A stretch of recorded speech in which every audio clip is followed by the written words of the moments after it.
Hello, friends, and welcome to another episode of Just Another Killteam podcast, connecting Killteam communities across the globe. Your hosts today are me, I'm Jason. And I'm Travis, regular co-host. We connect with all sorts of different people, TOs, competitive players, and just anyone else that has something interesting to say that they message us and convince us to talk about on an episode. Yeah, we do like making the world a little bit smaller, one hobbyist at a time. We do have a Discord and a Patreon, which is definitely some stuff that you should check out if you enjoy our content. And if you do enjoy this podcast, make sure to share it with your friends who play Killteam, because the more, the merrier. Today we'll be chatting with Dakotah Luster, who is the tournament organizer at the Las Vegas Open Tournament, which we'll be chatting about, frequently referring to as LVO for anyone that is just hearing about this. Besides running LVO, he's got a lot of cool merch, and he is our first sponsor of the podcast, in which he created and manufactures the Just Another Killteam gauge. And here's our conversation with Dakotah. What's up, fellas? Hey. How's it going so far? How's the prep? You stressed out or anything? Yeah, dude. I'm not stressed. I'm just really tense. Does that make sense? Like, there's just like so much to do. You know, like we have this narrative bullshit is fucking bullshit. Like, I don't know the narrative. Yeah, we are. So we have Sheldon, Rob, me, Saya, Giacomo. Who else? We're all working on the narrative. So we came up with like a bunch of cards and stuff like that. Mm-hmm. And a whole, story. We have like voice acting. We're going to have a couple little videos and stuff like that too. So it's going to be pretty sick. Why are the two of you looking so fucking handsome? The fuck is going on? Just normal day, man. Yeah. All right. Just another day in the life. Speaking of which, for anyone that's listening, if you want to come meet any of the three handsome fellas you hear on this podcast, and you're at LVO, you can meet us. We'll be there. Dakotah's running the whole thing. I am. You're the head TO, going to be handing out yellow cards and red cards? I sure am. In fact, I'm expecting to hand out mostly blue cards this year. Which one are blue cards again? Blue cards are time violations. So we have a little bit of like a 5-minute grace period, so we have 2-hour rounds. We have to stick to a schedule, right? At events, you just have to. And if you go 5 minutes over time, or if we call time at the end of the round, well, we'll call periods like an hour, 30 minutes, 15, 5, and then time's up. And then like we'll have a 5-minute grace period where people can finish tallying, doing all that kind of stuff. But then if people continue playing, which they did last year, at 2 hours, 10 minutes, or anything after 2 hours, 5, we'll probably start handing out blue cards. And what blue cards mean is if you get 2, you have to play on a time clock. Yeah. You're starting to show that you can't reliably finish times. And there's a couple things about Killteam that slightly annoy me. As coming from like 40K and other games, we are so far behind competitively on certain things. Certain things we excel at, right? But this time clock thing, like chess people do this. They have alternating activations. It's not scary. When everyone starts to realize, hey, I'm actually being timed. Hey, there's actually 2 hours left in a round. I think that I heard some stuff about this past weekend about some time stuff that happened. Yeah. Time is a fun thing, everyone experiences it the same way as far as objective time, but subjectively some people experience time very differently. So can you see my hands? This is good stuff. Oh, you guys want to see a narrative piece of terrain that I'm working on? Yeah, sure. Oh, nice. Yeah. An Eldar statue, huh? It's an 11-inch tall Howling Banshee statue. My goal, I don't play narrative, but my goal is to make narrative look so fucking badass that it makes all the competitive players jealous. I think it's generally how most of the competitive players feel. Like at Nova, at the World Championship, when you go look at the narrative rooms, all of the 40K players are like, pretty cool. I mean, Yeah. some of the 40K players, I think, that come away saying like, "Oh, these maps aren't very competitively balanced." But and not every board at the World Championship was like done to the nine. Some of them were like maybe a 5. But if you were on one of the 9s or 10s, and we're like, "Oh, this board is really cool." Like, there's a train driving through, shooting at you as it like drives through your boards, and then maybe some of them just have sand. But at a smaller event, how many people are at a LVO this year? How many people are coming to LVO? Or narrative specifically. Obviously, at LVO, there's thousands of people, and Killteam has done pretty well. We're at 150-ish right now. Mm-hmm. So I think we're at 16 players for narrative. But that means that we're custom making 8 boards. And the cool thing about those boards is that they slide together and they make a double version. So on Sunday, they can come in and play like in an all random tournament just for fun, or they can play a doubles match, which typically takes about 4 hours. So, but that's not like on ITC or anything like that. That's just for like funds and stuff. For fun. Yeah, I think as long as narrative is just for fun, I don't think generally people care. One thing that we've realized at the New York Open is that if you just strip away some of the narrative rules and just focus on a story, people also have fun with that. Because you don't really need more accounting to have fun. Yeah, so I view it a little bit differently because I know that competitive people still like to play narrative. So we still want there to be like winning aspects and all that kind of stuff. Yeah. No, there's ways to win. It's just the extra rules bloat. You don't need to focus on like, I'm going to give you 3 extra rules. It's just like, no, there want to be objectives that matter, like 3 or 4 objectives. Maybe one of them is a bomb squig. You go and you pick it up and it starts running to another objective. That's fine. It doesn't have to be that complicated, but there does need to be something to do because Killteam is not just a team deathmatch. You can have it, but that's not really where it's at its best. It's not just Killteam. Sometimes it's objective team, And, for many competitive players, it's not possible to let that go. We had a narrative player who was a strong competitive player playing in the narrative this year. And at one point, someone went to go do something. He's like, "That's not how the rules work." like he's not wrong, but it's also one of those things where it's like, maybe it doesn't matter that much. Yeah. There was another one where someone had set up a bomb squig to do a jump, but they had no idea how to jump. They just knew that they could jump. So they made a 6-inch jump after everyone agreed, like the TOs, me. I came by, I was like, jumps are normally 3 inches, but you guys both thought it was a 6-inch jump, so just roll off for it. And if you get the 2, he jumps, and everyone was happy with that. Yeah, jump is a point that I hope they fix in the future. I hate that they may have an RNG aspect of in a competitive game. It's great. The whole game is RNG though. So yeah, I mean, just jump. Just let them jump 3 inches. Like, who gives a fuck? Like, who cares? The failure feels so funny though. Anything greater than 3, let's roll. But like before that, like, fuck it. See, I've jumped a lot in tournaments, and I've missed jumps, and I was like, it's fine. I know this is going to happen at some point. So, as one of the jumpers, I'm like, yeah, this is fine. It's just part of the game. I like having maps where jumping is like allowed, but it doesn't often do a ton of useful things with how our boards are set up right now because a lot of vantage points kind of don't give cover on fun angles. So, jumping from one side to the other just means you're just getting shot on both ends. That's true.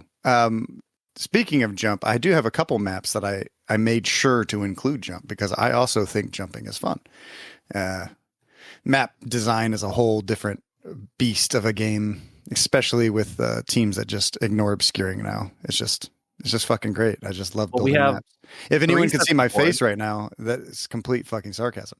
Yeah, we have 3 sets of boards, and you've redesigned one of them basically. At LVO, not every board will be one of your new asymmetric in the dark boards. Do you want to talk a little bit about the process of getting that spun up?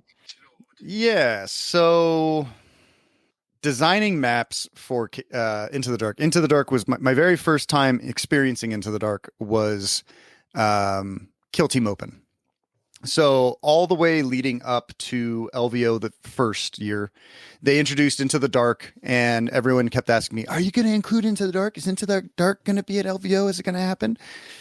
And the answer was always no, because like I had to design the LVO packet in May, and and Into the Dark came out in October, and I was like, no. And there's no way that I'm going to buy that much plastic to include Into the Dark, right? Look Especially at this. not like how Killteam Open did it, where everything was on In the Dark, right? Just yeah, two. But I mean, Games Workshop gave them 20 or 25 boarding action boxes. Like they literally gave it to them, you know, because they're like, hey, we want to run Into the Dark. That's the new meta. And then everyone played in an all Into the Dark tournament. And apparently not everyone enjoyed the experience. And that's mainly because of how formulaic the symmetrical maps are, right? So from there, I kind of wanted to make some kind of asymmetrical. I just didn't really have the time or to do it until LVO, but it was in my mind. And then when I started designing asymmetric for this event, you were actually at our first asymmetric Into the Dark tournament. Travis, you showed up to LA. You're like, yo, Dakotah, what's up, dude? Let's fucking, you play a game and I'll fucking TO for a bit. I was like, fuck yeah, dude. I don't get to play much. And, you know, they were maps and they kind of sucked. First draft's generally not great, right? As every great writer knows, the first draft is not the best one. I think we've only kept 2 of those maps out of the original 6. One of which is extremely heavily changed. And the other one, the one that we've actually kept throughout all of them, is number 5. I had this thing where I was like, hey, fuck unexplored rooms. It's too easy to score. You know, let's not have it on any open. Let's have it not happen. And then I sat back and I rethought on that process. And I decided to take that out. And the reason why to allow more secured unexplored rooms is that there are teams who do have shitty faction tac ops. You know, it just is what it is. So, design some new, we designed a bunch of new maps and we just kept testing and testing and testing. And then I found a formula. And then once you kind of start figuring out like ways to put the walls, it becomes a lot easier to design, asymmetrical Into the Dark.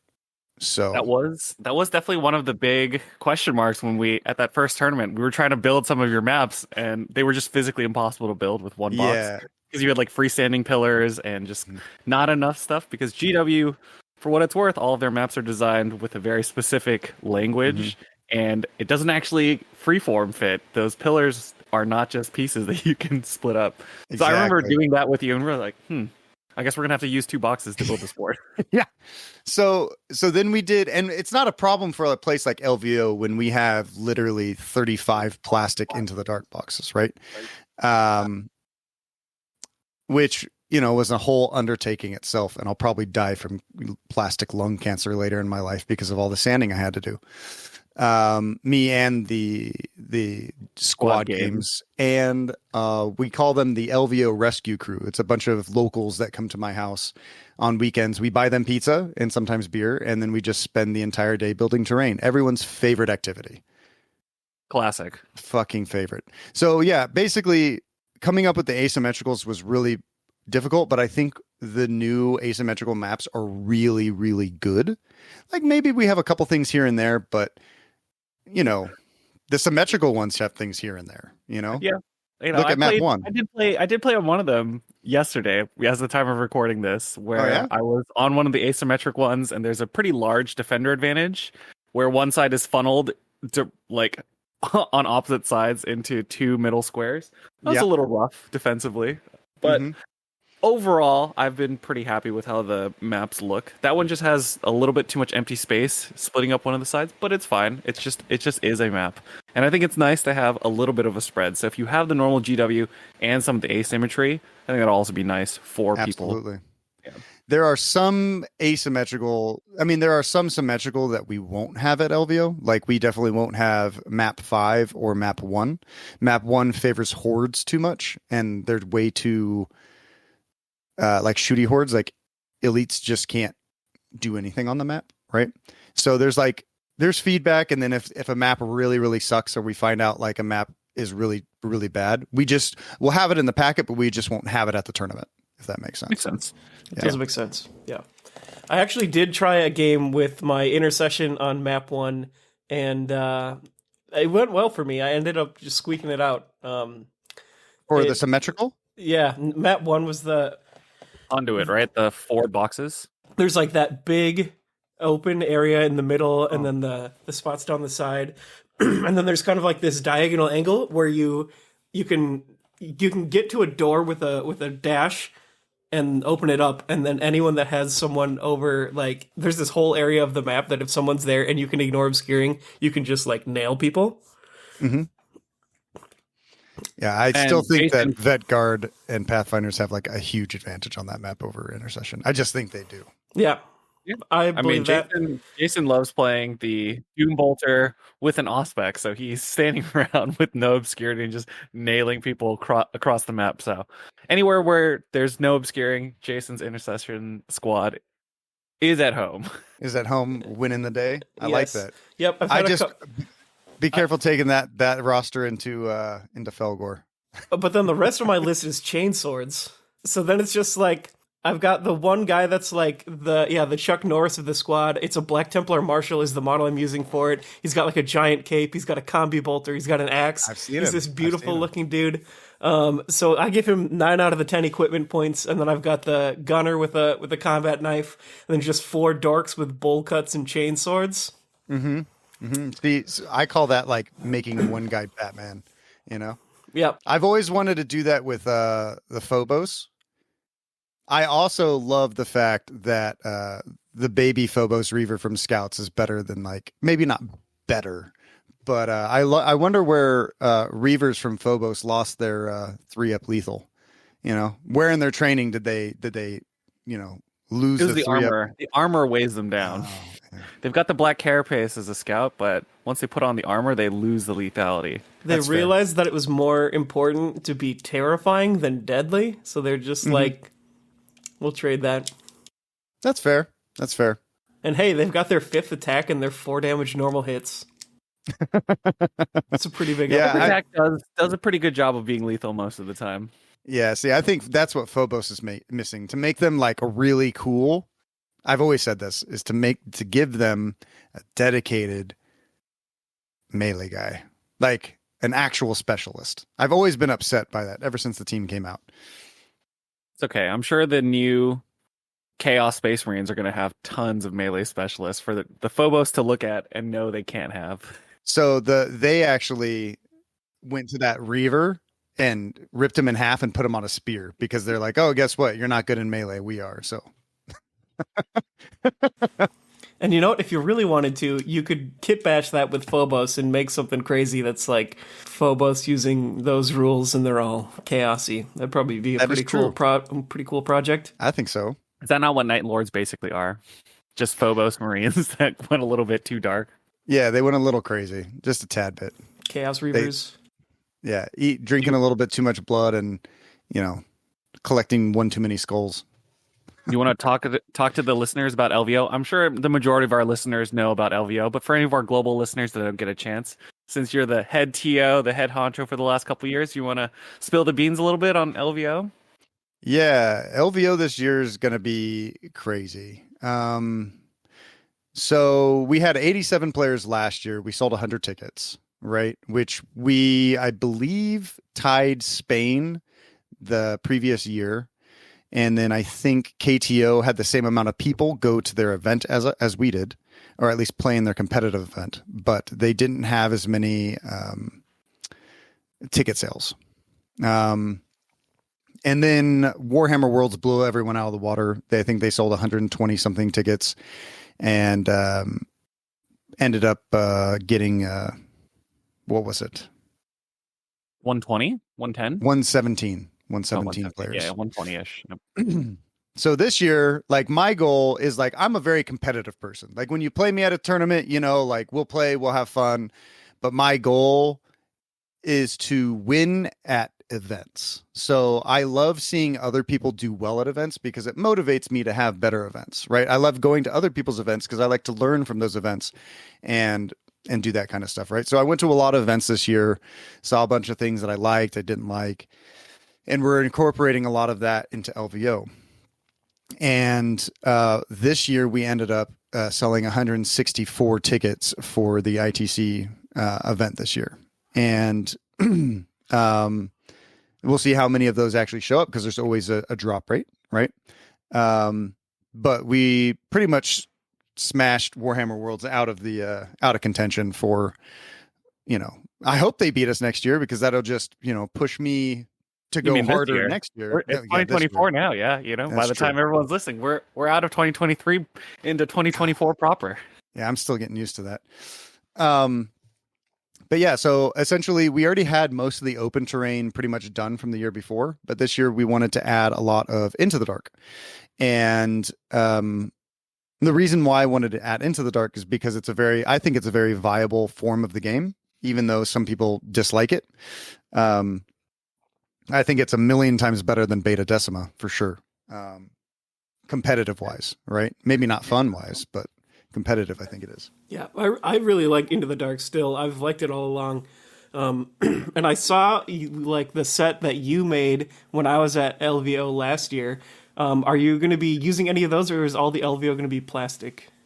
Yeah, we're going to have about 4 of my MDF versions. The rest are plastic. The other thing that we came out with this year that we're dropping at LVO are brand new Killteam mats. And we have the that I designed and I had made, and I think they look pretty cool. We have a Necron version, and we have a Repentant Outpost, which is it's kind of like a map in space, but you have all the deployment zones and all that kind of stuff done. The center circle's done. The center line controls are there, so we're gonna have quite a few of those that people can play on. I played on one while I was in LA. I thought it looked pretty nice. Inspired by yours truly with the ACO mats. Yeah. Well, I will say that I designed that map before ACO. Yeah. I think Jason, you saw it. I actually had an MDF version of our Repentant Out. You had the big MDF one. I think even at the first Kill Team Open, there was like a version of it, right? Yeah. So I had that. Good. Yeah, I had that big MDF mat, and it's just too hard to transport MDF mats, even though that they're cool.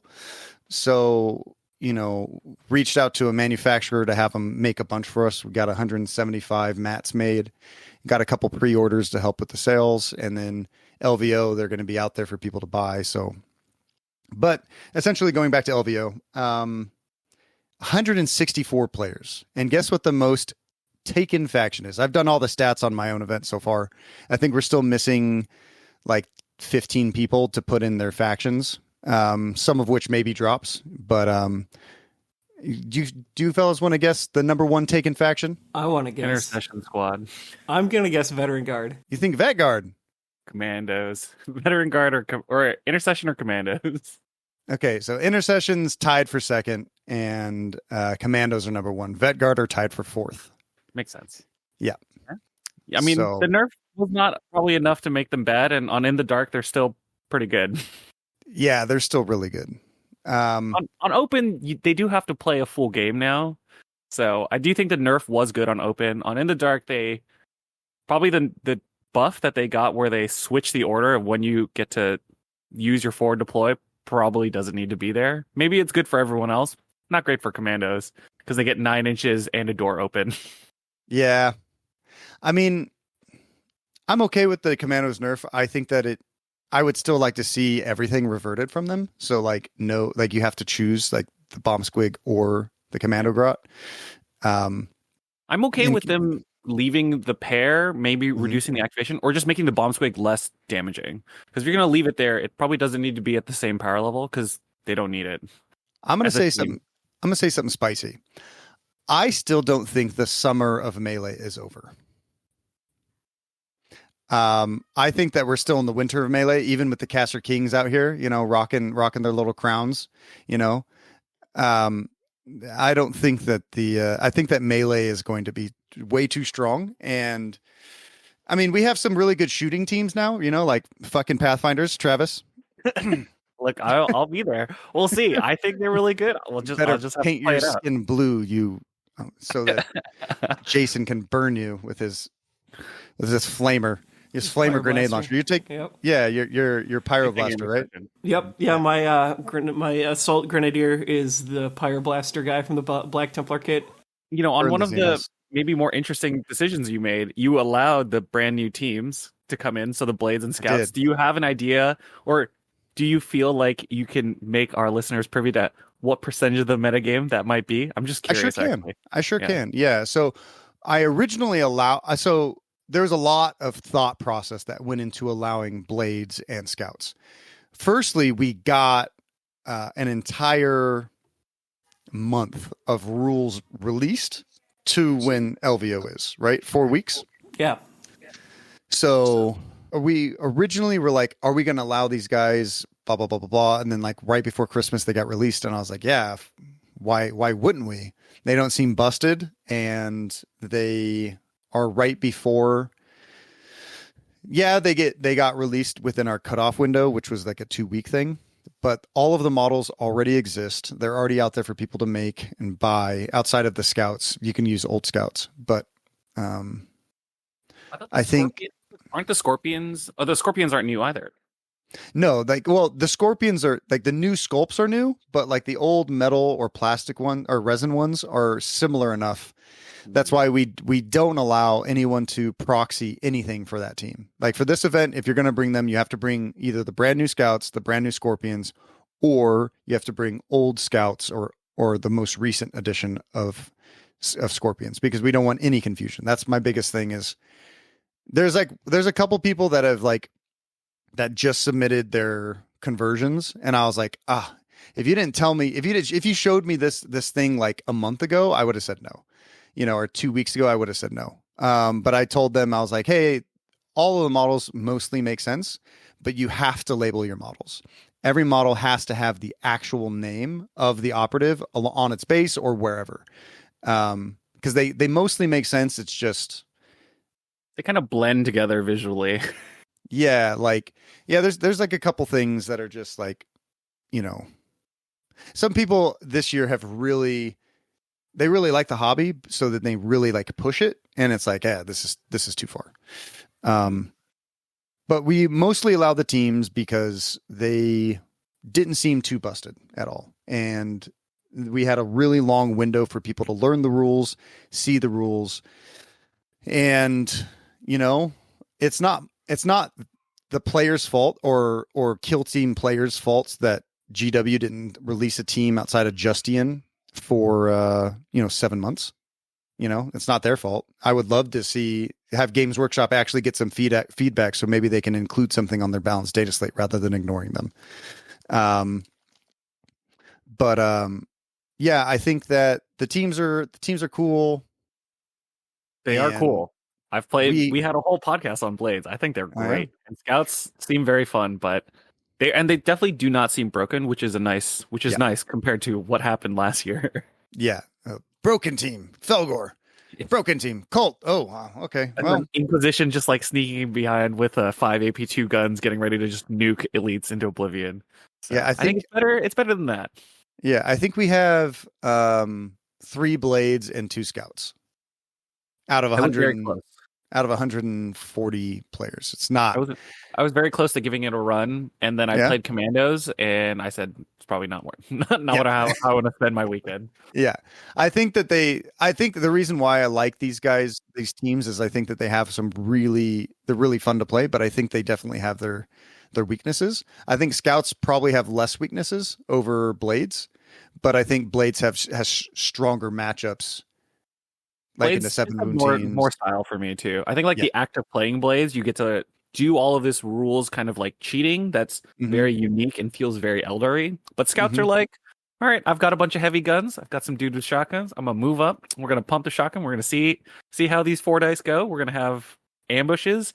It sounds very efficient, but it doesn't sound particularly fun for me thematically. Yeah. So actually, talking about Scouts and Commandos. One of the hardest things that I've been dealing with as LVO this year is I'm going to come out with like an LVO FAQ, like frequently asked questions, right? And kind of like my stance on the rulings or how LVO is going to rule certain things that are more controversial. One of which is like curtain falls, right? Like that's the age-old question. Do they get to fall back if I killed someone? And my opinion is Blades have the better version. They actually can do it, right? In my opinion, you can hate me or not. I don't think that if you kill a model, you can fall back from. And that's just my opinion. And that's how LVO will be run. Especially with the Banshees coming out with a rule that has it baked in, it just makes it more clear that they don't have it, or in the next errata, they're gonna errata the Void Dancers to actually have it. But the other one is that airwalking bullshit that's going around. The climbing ropes, jumping around and all that kind of stuff. We have to figure out, there's no easy way to address that situation, or what people are claiming. Is this the Spider-Man attempt where you start climbing in midair, walk over to the edge, then drop, and then continue back and forth because your drops are half off? Yep. Yeah, it's pretty ridiculous. And then you're doing drops count as half or zero on the way down? It's going to be zero, but like, I think I have to like address climbing ropes rather than climb or drop, because drop states that you have to be within an inch of an edge to drop. So you can't just be out in the middle of nowhere, climb nothing because climbing terrain exists, and then drop somewhere, right? And then like, I think one of the bigger abusers of that is the scouts, right? The guy who has the lethal 3, if he's near a vantage or whatever, he could just climb up, drop, and then, he gets he didn't do anything. He just moves, I mean, that's the goal. The moment the grapnel comes out, people are like, whoa. And then he shoots the grapnel into you and gets the lethal 3. Yeah. He's like the Red Hood, if anyone is a Batman fan. Yeah. So there's like, that is going to be an interesting thing to address. And I don't know how we're going to address it yet, because it's so hard, because it contradicts so many core rules. There's no good way to actually rule it, right? What's the core worry here for the stalker, who, when he uses the climbing rope, he gets lethal 3? So you're saying if he climbs, you're trying to say he can't climb and drop in empty space. He has to do it towards a piece of terrain, and people are just trying to do it in midair? Well, if you're near if you Spider-Man near like a bastion or a heavy piece of wall or something like that, and you get within an inch of the edge and then you drop, then you get the lethal 3. Yeah. Right. So like, you still spend movement to do it, right? That's correct. As long as you're spending movement to do something, I assume it's fine. Yeah. I think some of the LVO terrain makes some of it an issue. Like when you see, so you've got like flat walls that people are like jumping over in this case. So they're like Into the Dark walls, right? I think Into the Dark walls are great for open boards. You can put a little vantage on them, and I think they're modular. I think they're amazing pieces of terrain. And like those just can get super abused by orcs, commandos, and pathfinders with climbing ropes. And it's just figuring out a way to make sure everyone's on the same page. So I think that FAQing a few things is going to be something that's going to be on my mind for a while right now. Yeah. I mean, So those are the two main things that you're FAQing for. Well, those are two of them. There are some, like, people are asking me like certain questions, and I might include them, but some of them are just like so clear. I'm like, why would I FAQ this? Like the Pistolier for Inquisition. Somebody asked me, they're like, hey, if this guy shoots with the Pistolier with a plasma and his normal pistol, and he dies from the plasma, do I still get to shoot the other pistol? And since it's 1 APL, step 7 of the shooting attacks, yes, you would get to finish all of your attacks before you die. So there's just like some things that are just like so like normalized that's completely irrelevant to FAQ. But then there's a couple other ones, but none that I can recall off the top of my head. The climbing rope one's, it's causing me nightmares. As players often do. Yeah. Do you feel a newfound appreciation from GW after going through all of the stuff that we've been going through? Because they've been pretty good about being on top of stuff compared to some of their other games in the past. My ass, they're not. Are you kidding me? Okay, let's go through it. They release Colts. They're like, hey, Colts are a problem. Here's a small nerf to the banner. Okay, they wait 2 months. They give us another nerf. Oh, guess what? Everyone thinks they're dead. Guess what? They're not dead. Oh my God, they won Worlds. What are we going to do? Let's wait another fucking 3 weeks, release the next patch, and be like, oh, guess what? They're dead again. I have a hot take, everyone. I don't think Colts are dead. I think Colts are still amazing. They're no longer a sledgehammer that you can just throw into somebody and they're going to die because they're Colts. They're more like a surgical knife. You have to be a surgeon now to use them. But if you are a surgeon, we want surgeons. We don't want sledgehammers. Sledgehammers are too easy to use. We want people to have scalpels. Maybe they have too many scalpels. I'm writing the Goonhammer Tactica guide for Colts. I'm like, they still seem pretty good. They are. I think they're fucking still. I think they're still S tier for sure. I will say they have weaknesses on open because now you're not getting as many free mutants. I do think that before the teams that were good against them, even they had trouble dealing with random mutants, right? Because you would hit a devotee and maybe 33% of the time you do no damage, it turns into a mutant, and then you die. Agree. And that was all the melee teams had this one small issue of sometimes there's just 7 mutants on turn 3 and you lose. Yeah. I think like one of the biggest things is like you can't play. It's like a Gellerpox. You can't play into the team like you normally would. You have to change your entire play style no matter what team you're playing. And most people don't know that. So like, playing into them it's a fun experience if you don't get like steamrolled, but most people will get steamrolled by them still to this day. And I still think that if they're not S tier, they're A tier at max. They're very high tier at worst. So I think they're still quite good. Like on In the Dark, they are still very good. They have the same thing as Commandos, where because you're a strong melee team and you've given up a majority of your other rules, you are really, really good in the one phase of the game that In the Dark really wants to play. Commandos get a couple more shooting threats, so they get to do a little bit more, but their melee is not quite as good as Colts.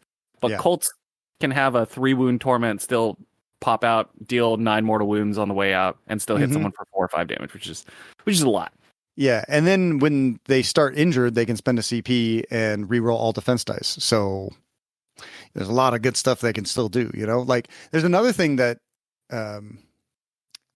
so like at LVO we have 50. So I don't think I talked about the format of LVO. So a lot of people have been asking me how I sorted everything because everyone's like, oh my God, I'm in the harder pod. Why'd you put me in the harder pod? Was this random? It doesn't look random. Why am I here? Oh my God. And what I ended up doing was I took everyone's name, everyone's email, and I went manually through BCP and found their world's ITC score, and I put it next to their name. And then in the Google Sheet, I sorted it. So it went, Adrian Bonavento is number 2 in the world. And then we have Ryan Slater as number 5. Then we have John Reese as number 9. Then Jimmy Kelly's number 12, so on and so forth. Right. And I then put A, B, A, B, A, B. So I took all the odds and I put them all in A, and I took all the evens and I put them in B tier so that we could make sure that we had, at least according to ITC, a relatively even schedule until we got to people that I either couldn't find their ITCs or they've never played in an ITC, which is about a third. And so I did that. And then the rest I just randomly sorted. I just kept in the same list. I just put, A, B, A, B, A, B, A, B. And then that's how I sorted everything. But Pod A plays all open board day 1. So that's 3 games of open. Pod B will play 3 games of Into the Dark. On day 2, they switch. So Pod B will play 3 games of open, and Pod A will play 3 games of Into the Dark. And then on day 3, depending on like terrain or, how tired we are, we might take some of the Into the Darks out and put in a little bit more open. So it's less than 50-50. And then it's just random. And we have table 0, which we will pull interesting matchups. The stream table. And then you'll switch in the maps for that one, I assume, just to keep it visually interesting. Mm-hmm. And then we'll stream day 1, different people, different pods, just kind of like, Travis, if you fight Chris Baki, I'm going to be like, yo guys, let's go on stream. Okay. Like we're going to run back Killteam Open. Yeah, exactly. Like if there's like, man, I wish Glass was coming, man. If Glass was coming, we could have like Glass versus like John Reese on stream. That would be sick. All sorts of good stuff, right? You just like put up those the fun things that everyone wants to see. And then on day 3, we just have top tables. And this will be on Killteam stream, I assume, right? This will be on Squad Games Twitch. This is on Squad Games, right? Yeah. There's Sheldon is a part of our stream team. Because he's got some of the expertise going.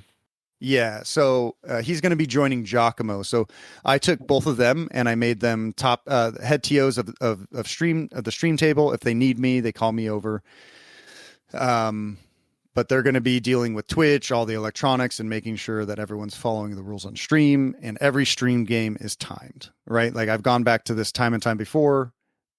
Competitive games, I think, should be timed. They don't always have to be timed if there's 2 competent players, but there's too often do I hear people have poor experiences at tournaments, and then they blame time. They blame other things outside of their control. And the thing is if you just play on a time clock, you will never have that. It's one less excuse. Yeah. And if you run out of time, guess what? It's your fault. Right. So it's just that simple. And I ran out of time on 40K events, and I fucking remember. I remember those things, and I never want those to experience again. So I got faster.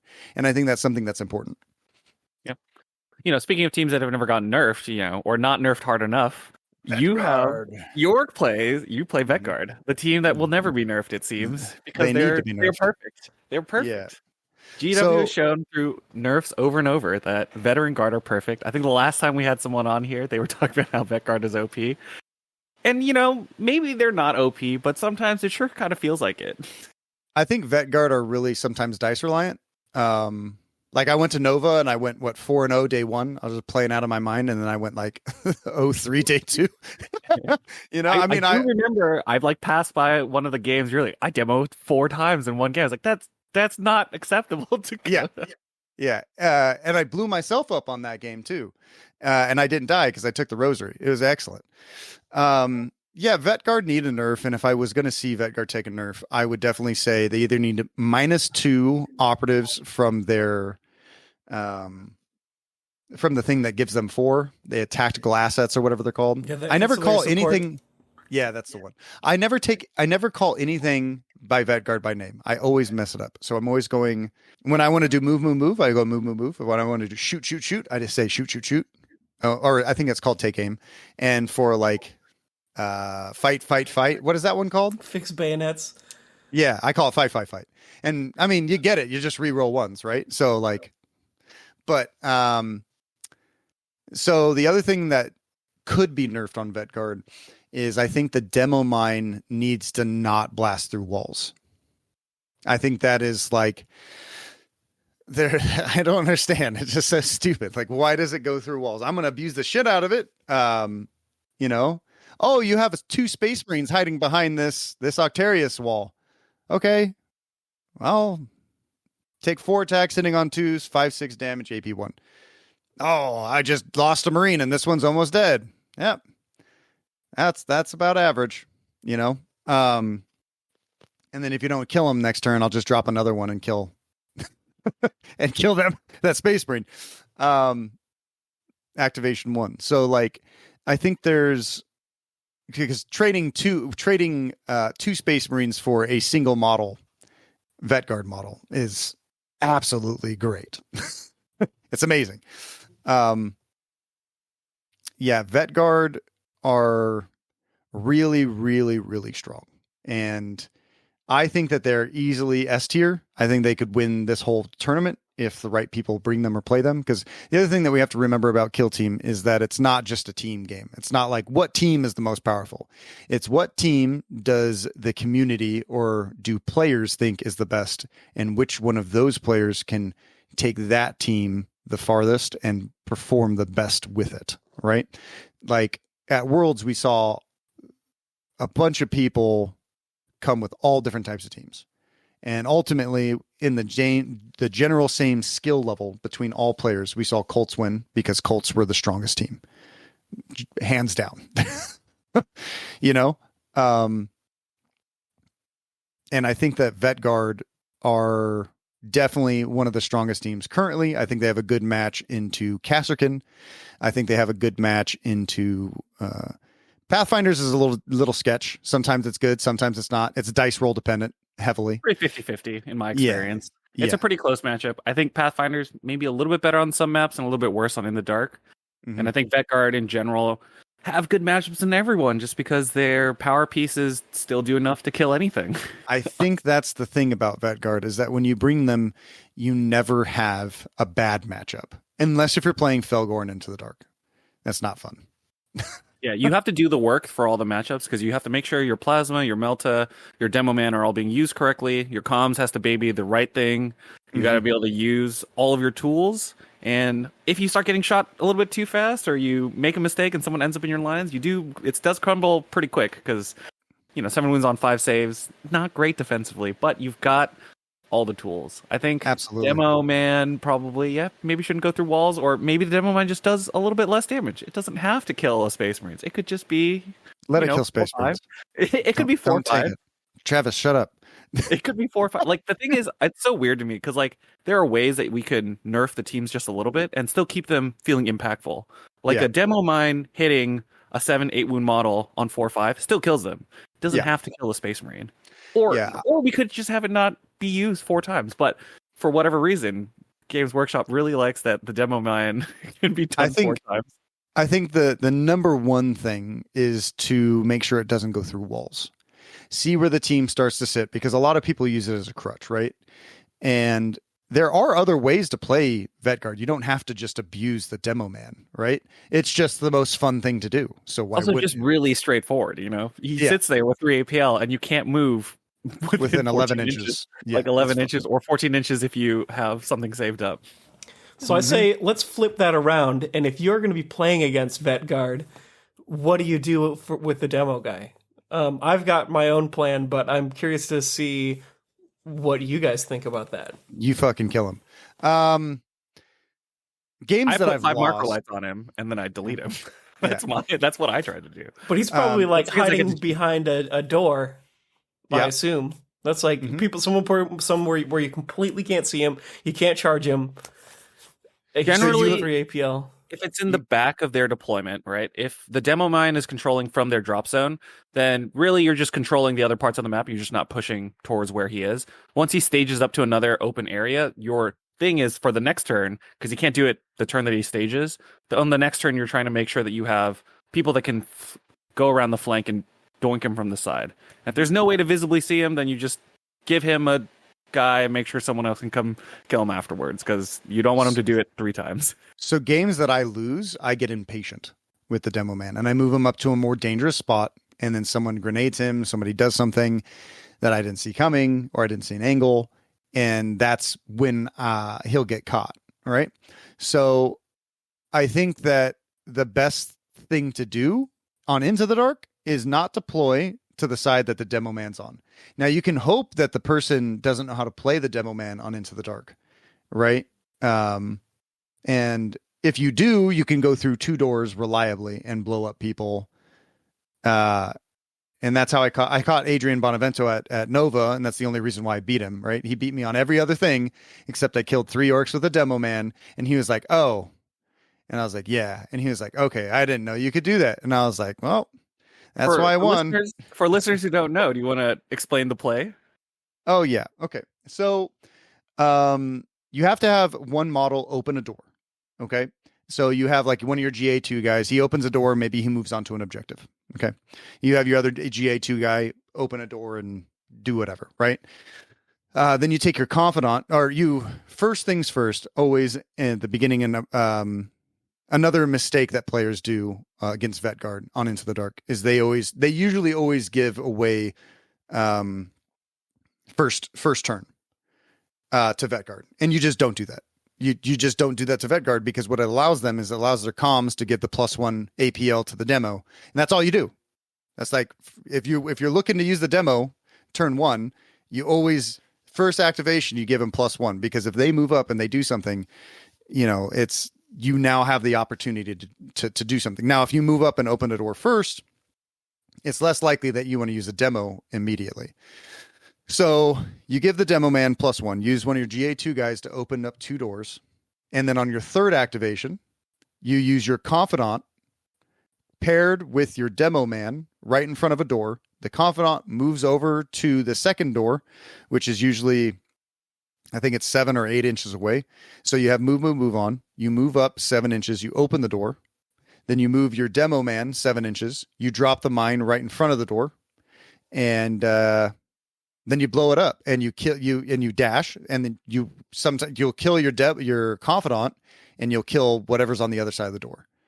And it's like, I think the most impressive play that I've done with that was I was setting it up against a Gellerpox player. And I had my confidant way back, my demo man way back. And I saw what he wanted to do. He had thrice cursed on the other side of his door.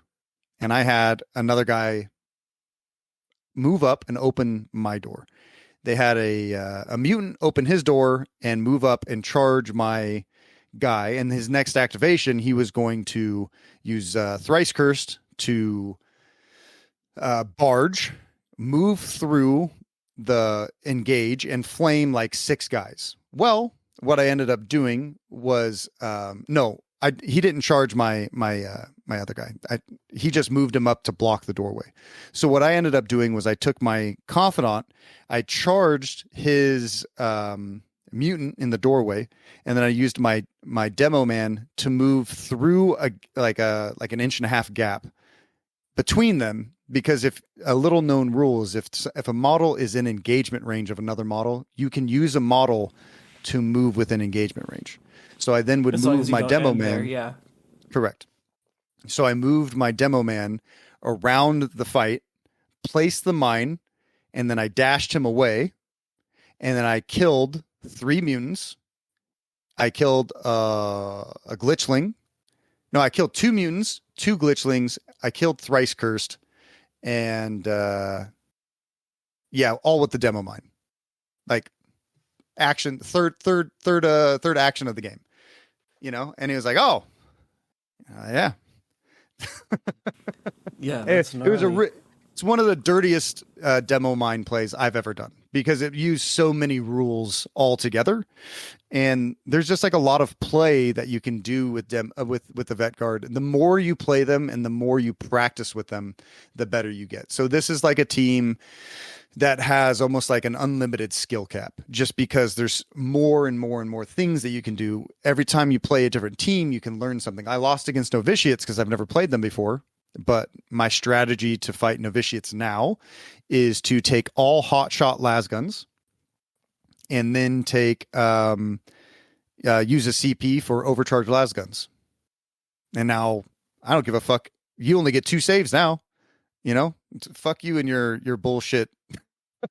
All I need is like a hit and a crit and to go through with the lasgun, and I'll do at least some damage. There's been too many times that I played against that novitiate player, and they were alive on one wound left, or they were able to make a normal save into a crit. Yeah. So yeah, I think there's different ways and different things to do to unlock. So if you're playing Gellerpox, you pair your spotter with your grenade launcher. You don't pair your spotter with your sniper. In most matches, you pair your spotter with your sniper. Sometimes you do it with the plasma. So it all depends on like who you're fighting and what activation order you want to do. So it's a very fun team to think out mathematically. Okay, here's one that I want to hear your take on as well. Like, how do you use the medic? Typically I'll always keep the medic near my sniper. A lot of times I'll give my medic and my comms a grenade, or a knife or a combat hatchet or whatever, because typically, near the end of the game, they're always alive. I always play the most safe with the comms and always with the medic. The medic's always just chilling there. He's just an extra body. And the comms is just giving +1 APLs, and he typically barely moves from the first activation. Well, when everyone's dead, you have 2 models that fucking suck. On their own, right? Like you have a comms guy, what the fuck is he going to do? Right? Give himself +1 APL and still an objective? Maybe. If you're in that situation, you might be in trouble. Same thing with the medic. If there's no one to heal nearby, or you got to go score a point somewhere and he has to go out, you want him to be able to do something, right? So if it's like capture, he has a grenade, he can move to an objective and throw a crack grenade or a frag grenade, so on and so forth. Or you could charge somebody if he has to with a combat knife or a combat hatchet. So I think that there's a lot of ways that you can like, because Vetguard isn't just a shooty horde, it's a wave team. You send out your first wave, turning point 1 and turning point 2, and they die. You send out your second wave, turning point 3, and they die. And then you should have one more wave, and if they all fucking suck or they all can't do anything, you've lost the game, right? So then you send out your last wave to win the game, and sometimes that's turning point 3, sometimes it's turning point 2. My medic, I will not take a medic into a melee team. I do not take the medic into Gellerpox. I do not take the medic into Felgor. I do not take the medic. Blooded is. I don't know if Vetguard are good into Blooded. I've only fought Nick Craven and he beat me up pretty hard. So I need more practice to know like how to fight against them better. So I wish I lived closer to Nick Craven. He's a homie. He's a brother from another mother for sure. Have you ever played Nick? I haven't. He's a good dude. Yeah, but mostly medic. The medic I won't take into things. I will always take the comms though. Absolutely, always take the comms. I don't think you can leave home without the comms. No. No. The medic is good against a handful of matchups, and maybe I think against any team that's going to focus on shooting, you should take the medic because it's effectively like getting the ability to waste an opponent's activation. I don't know what Nick would say, but maybe a medic with a hand axe is better against Blooded because then you can have a melee piece that can also heal someone. Maybe not the worst case. Yeah, I lost into Nick because he had a really great charge into 4 of my models. It was absolutely great. He whooped my ass that game. That was for the golden ticket, and he fucking deserved it. Fucking good game on his end. Oh, that was for the Nova game, yeah? Mm-hmm. It sucked because I couldn't I didn't want to talk to anyone about that matchup because I was staying with all the plasma spam. So I was like, I'm not going to ask how to beat Blooded with their homies. I'm just going to go to sleep and I'm going to fucking play it out and see what happens. I've never fought Blooded before. It'll be fine. Oh, it's on Into the Dark. We'll be fine. And then I lost and I was like, I'm fine. Yeah, I think definitely hand axes probably could help in that matchup just because, you have enough shooters that you can doink away at anyone that's coming up. But if you have hand axes and you have pairs of dorks, one of the dorks charges, the other one gets combat support, reroll ones, free retain, probably get most 7-8 wound models on that charge without too much issue. Yeah, I beat a Colts player going all hand axes. Yeah. Just having the extra threats means that your opponent now doesn't have an early game that's safe. Absolutely. Nice. And like it sure is crazy when just a Vetguard trooper runs up and crits you for 5. It's like, whoa, I forgot that was a thing. And then another thing that's really important is not just to get, because for a long time I just stuck to 3 tac ops. I was just like seize defenses, seize ground, seized ground. Stand fast. No, not stand fast actually. Center control and central line. But you never take central control and central line into melee teams, right? In fact, I think at Merry Mayhem, I think I took 3rd, and I think it was like 30 people, and I took protect assets every single time because I fought against hordes the entire time. But I didn't know it was even I didn't even look at the tac op. I didn't care. And then True from your guys' scene took it and maxed it against me, and I was like, oh, that's how that works. I'm a TO, and I didn't even know how it works because it was just never taken, And now I take it all the time. And stand fast is also very good into certain matchups.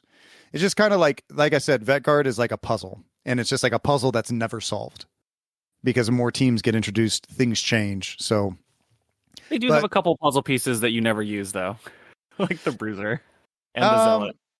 So Zealot is actually surprisingly good. I've been told by Chris Baki into Felgor because you can guarantee like 5-up crits into Felgor. So that's something I want to test and play into. But the Bruiser, I've only ever taken the Bruiser into an all Gene Stealer matchup list. And I think I gave him the Rosary too. So I could just like deflect 2. And Yeah, I think that was Chuck Norris that game, and he was able to kick he had a hand axe as well, and he was able to he 1v1 to a Gene Stealer. It was sick. Yeah, I had a like Adepticon like 2 years ago. I was playing Vetguard and I brought a bruiser with a rosary and he 1v1 to Rubric Marine and killed him. You guys want to know another fun statistic about LVO? Oh, absolutely. Guess the two teams. There's only two bespoke teams out of all the teams. There's only two bespoke teams that are not being taken. Since I just Unlike mentioned Worlds, Warp Coven, I'm guessing one of them is Warp Coven. Correct. One of them is Warp Coven. And like the Hearthkin? thing. You said Hearthkin? Yeah. It is not Hearthkin. There are, I think, 3 players. Okay, not Not bad. a lot. Hearthkin are 3 players. Yeah. So Warp Coven, and then Wormblade must have some players now, right? Yep. They have 2. Then Hunterclade, too boring. Too flat? Hunterclade has 3 as well. It's Exaction? Hyrotech Circle. Exaction has 2. Hyrotech Oh. Circle has 3. There's not that many left. Justian only has 0. Oh, okay, whatever. It's just intercession, but worse. Yeah, They are yeah. cool. They're neat. Like conceptually, it's kind of a neat team, but I don't think there's enough flavor to really get anyone to commit to it. It'd be fun for like a 3-round tournament. Yeah, I think that that Games Workshop should really take a hard look at what teams are not taken at LVO, because maybe those teams need a buff. That was Warp Coven actually fucking like suck. that last interview with Elliot, like was on the Games Workshop page. That was one of the things he said about the Worlds event. He was like, one of the big important things is to look at what teams aren't there. So I really hope that outlook continues, because yeah, Warp Coven could use some love for sure. Yeah, I have a bone to pick with Elliot about that video. He specifically said that he didn't want to touch too many teams because they were worried about how Beta Decima, the new meta of Beta Decima, was going to affect all of everything. Mm-hmm. And I think it's a faux pas to say that Beta Decima is the new meta, that everyone's going to switch to playing Beta Decima. Firstly, all the terrain is sold out. Secondly, that means that all of the tournament organizers who have been around since 2021 playing this game have to now buy a whole nother terrain set to fill out more tables. And then those tables aren't even competitive currently. I think that calling Beta Decima the new meta is just a really sleazy marketing tool, and I don't think that that's like healthy to say to the Killteam community, when some people just hook, line, and sinker on anything anyone says. Like even me, like somebody will be like, "Oh, Dakotah said Vanguard are S tier," but no one could, like whatever anyone says online, like always take it with a grain of salt. So. Yeah, we're professional salt pushers out here on Yeah. the internet. What's your opinion on Beta Decima? Is it the new meta, Travis? Like Elliot has said? I'm holding my opinion until I play it once or twice. I will play it with whatever they give us. So I let's need say to try it before I care. let's say you play it and you like it. The question that I have to you as a TO, are you going to invest in 15 sets of this terrain that's already sold out to run this as the new competitive meta? I would never run it as a full tournament. That's never going to be the case. I will probably mix it in if we play it as a group in New York and we collectively feel like it adds a nice flavor to the game. We'll probably put in a couple boards just because we can only buy a couple boards. We don't actually know how many sets we have. But if those supply issues loosen up, we'll probably have a couple sets floating around. But I would never expect anyone or any TO to buy enough to run like a 50-person tournament. That just seems crazy right now. Yeah. Like having it rotate in as a couple boards, like 3 boards, 1 board, it'd be nice to have in your tournament, and people will want to play on it. One problem with it is that some of the maps only have 5 objectives. Some of them only have, like, if they're going to be low scoring games. We have the exact same problem with that. We have this exact same problem as we did with Into the Dark version 1, right? So yeah, I think the big thing is I suspect that most players who play in tournaments won't care about that. Like, it's just they just want to play on things. They just want their games to be fun. And then for the very top end of players who care a lot about winning, it's like just win all of your games. Like even at LVO, I think there's going to be one undefeated. I think with 140 in 9 rounds, we're going to have 2 undefeateds. How many? No, undefeated? we will only have one undefeated on round 8, and then there's 2 extra rounds essentially. Yeah. So like until we get to the point where there's not going to be an undefeated, it doesn't really matter. Like people can complain as much as they want, but if you want to be the best, just win all your games because our game is small. When the game gets bigger, maybe it'll matter, but hopefully by then they'll have released a mission pack that maybe makes the terrain look approachable. My opinion when I looked at it originally is if the box sets come with no terrain and no features, there's not enough terrain to have a game that makes sense on Beta Decima. But the terrain sets that they have do provide cover words, so they do provide stuff on the actual terrain. So I need to play on that before I. You mean the warp fog mist? No, basically the 5 terrain things, right? All of them give cover words. They give traversable. So like, if those are there, maybe they're fine. If those aren't there, those seem kind of insane to play on. But I will hold judgment until I actually play on them because I really just don't know. I remember when I first saw In the Dark, I didn't know if it would be fun, and then we played a couple games, seemed cool. Then they updated the maps because the original maps were kind of crazy, and the scouting rules or forward deploy rules were also kind of crazy. So as they fix things, they have gotten better. So I'm hoping for the same thing for Beta Decima. I think it will. First blush, I think it looks. I don't know. I just have to see it before I care as a TO. My But problem I'm not going to buy a bunch of it as a TO. Is the other thing. Like, luckily in New York, I can source a little bit back from the community, and we all want to like try playing on it in a big group. So for the 30-person tournament, having a third of the tables be Beta Decima or a half of them, not crazy because I'm not eating the entire cost. Everybody kind of wants to do it. So that's me being lucky. Obviously for LVO, there's different scale issues, and that seems crazy to me right now. Yeah. So my issue with it is that I think that I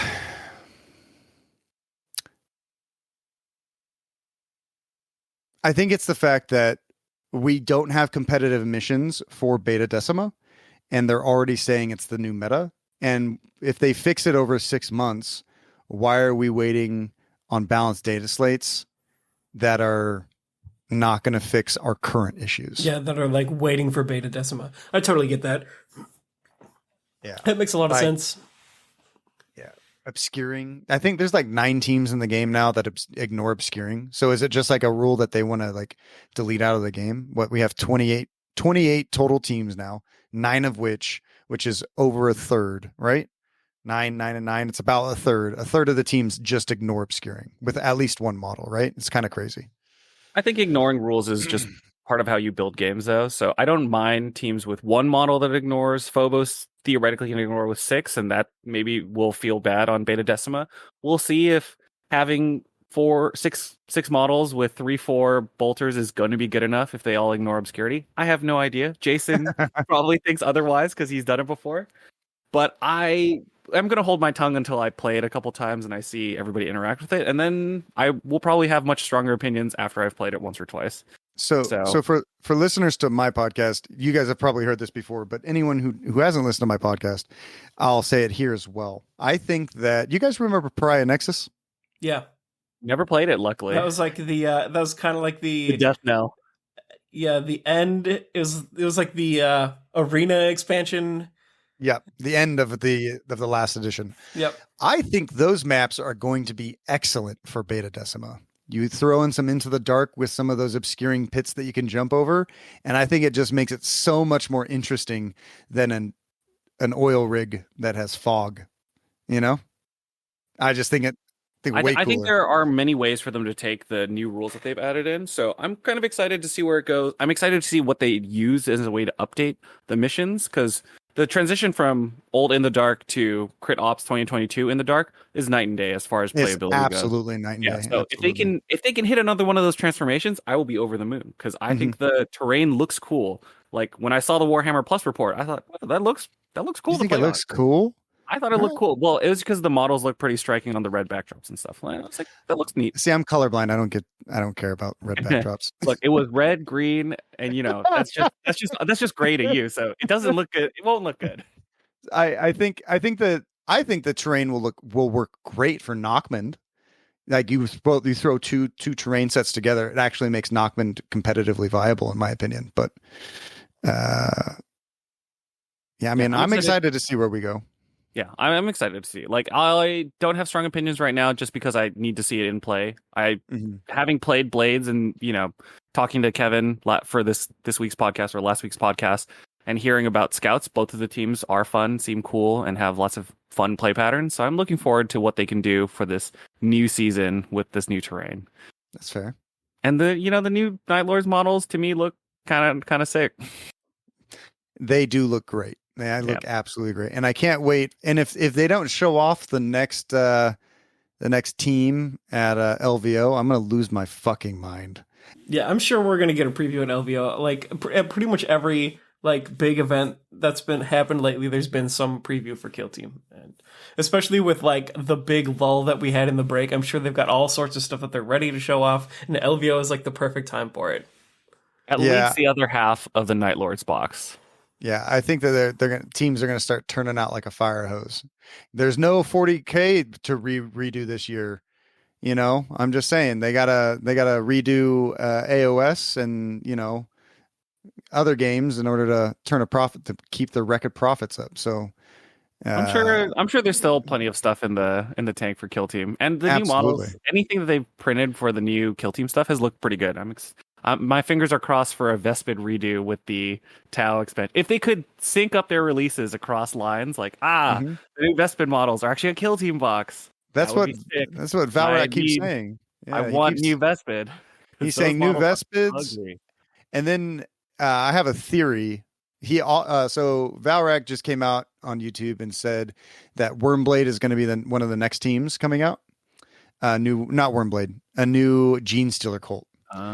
And I would love to see a Tau Gene Stealer cult team.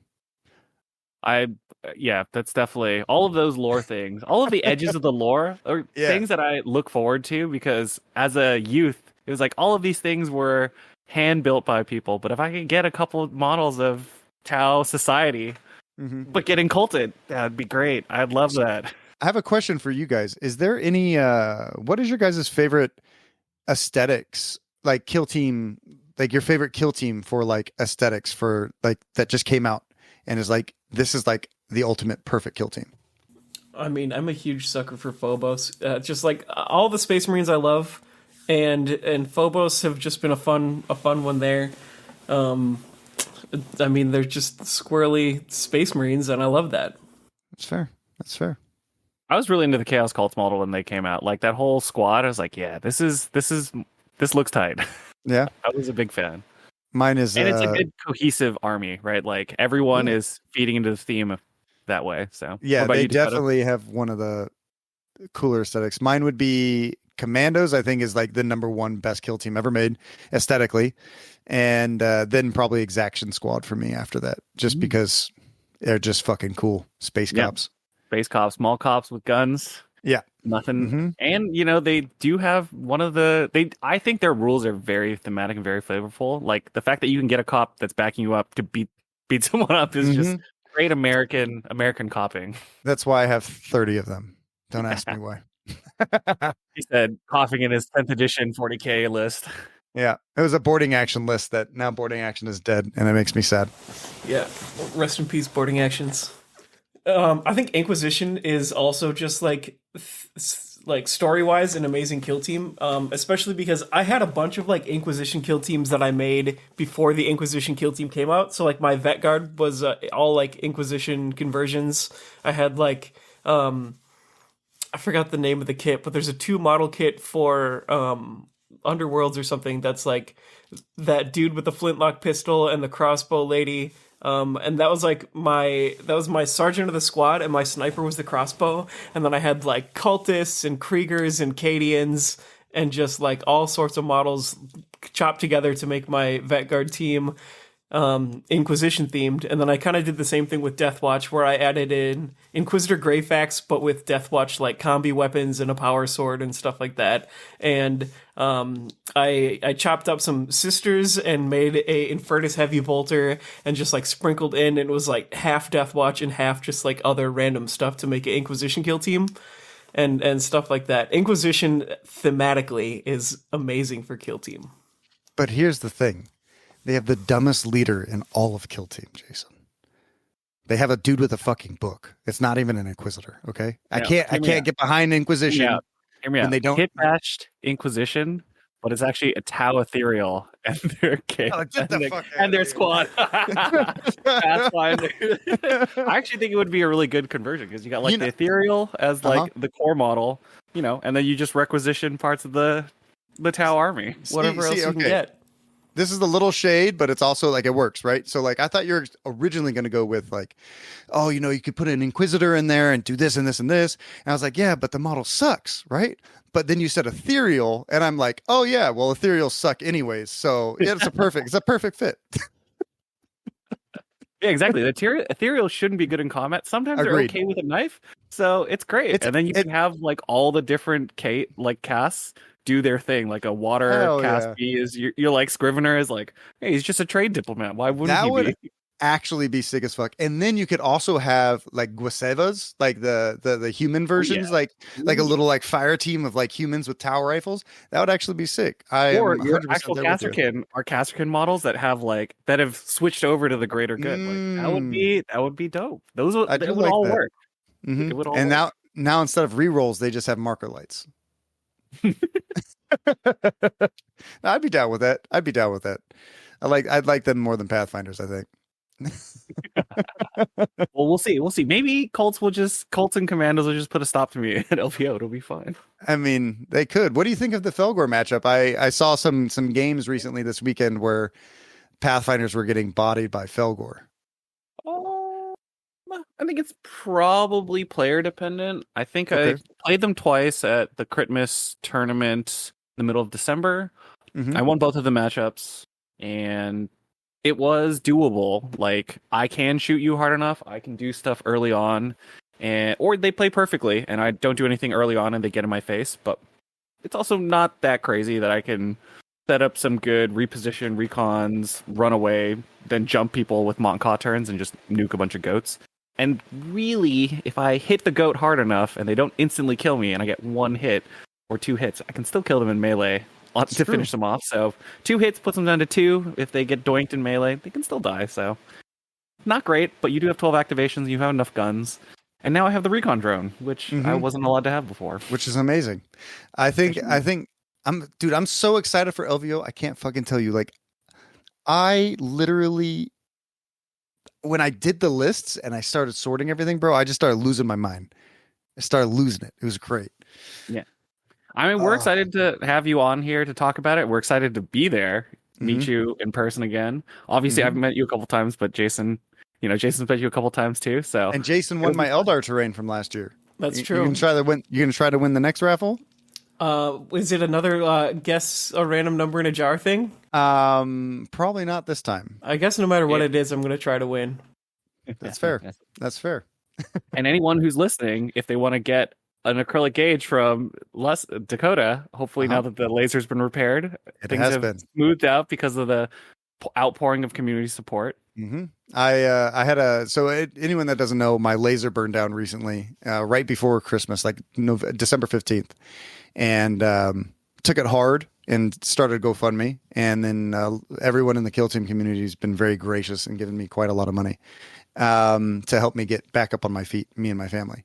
And we were able to get a new laser so that we could produce stuff for LVO. We've had the terrain for LVO for a long time. It's just going to LVO costs a lot of money as well. So we try to sell stuff there as well. So we're able to make about 90 token sets already, a bunch of base steppers, and a whole bunch of other stuff that we're currently still working on to try and make the best thing that we can for everyone. So pretty exciting. Plus, there's going to be those mats you mentioned earlier, which will also be for sale at LVO. And laser lines, green ones. Those are really cool, They're dangerous. They are dangerous. Don't shoot anyone in the eye with them. You can point them at the ceiling. Don't point them upwards at all. Don't point them at acrylic tokens because they'll bounce and you can actually soft blind yourself. They're definitely bright. Yeah, they're brighter than they're green. They're a color I can see rather than the red ones from Army Yeah, Painter. Dakotah has these bright green laser lines, and green lasers are generally much more powerful than red lasers, and you cannot point them in the sky, or an air marshal might come and find you if you do it long enough. Yeah, the cool thing is that they're laser lines. What else? What are the cool things we have? Oh, we got new merch. We have T-shirts that are going to be at LVO. Got hats, dice, all sorts of good stuff. So yeah, cool. Yeah, we're excited. We're excited to be there. But I guess until then, hopefully everyone had a good time on the podcast. Absolutely. Thanks for having me on, fellas. Yeah, appreciate thanks it. for coming on for the return. Yeah, it's almost been a year, I think. Yeah. It was like right after LVO's last year. Right after LVO last year is when we had you on last time. And that was right in the beginning of your guys' podcast. Everything's going good, I assume. I've been listening. Everything looks like they're doing great, fellas. I'm really enjoying the pod and keeping up with the two of you. Yeah, it's we just put up the 50th episode. Hell yeah! We've got last time I checked, it was like over 17K streams. Nice, let's fucking go. And yeah, it's been fun meeting world basically through Killteam. Yeah, dude, that's one really cool thing you guys have been doing is going around the world interviewing different people from all over. It's been really cool hearing people from like France and all that kind of stuff. I've been really enjoying it.